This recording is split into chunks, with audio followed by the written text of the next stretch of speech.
Afternoon, Ma'am Arlene. Ngayon ay kasama natin ang head ng Provincial History, Arts, Culture, Tourism Office ng Lalawigan ng Bulacan.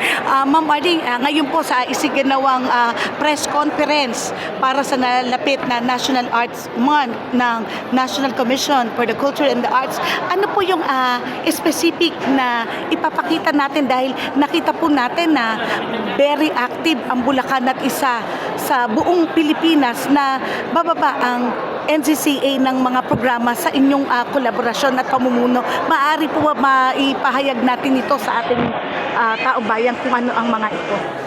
Tama po kayo, mapalad po ang lalawigan ng Bulacan na mapili po tayo na isa sa mga host po ng Art Fridays.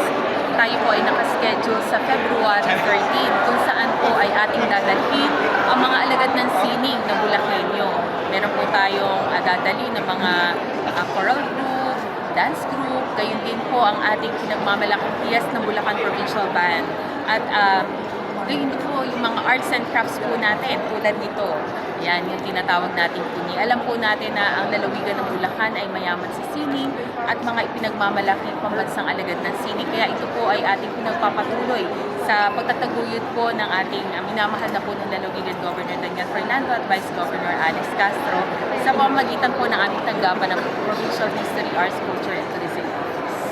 Maraming salamat po ating napakinggan ang pahayag ng pinuno ng Bulacan Provincial History, Arts, Culture, Tourism Office, Ma'am May Arlene Torres. Maraming salamat.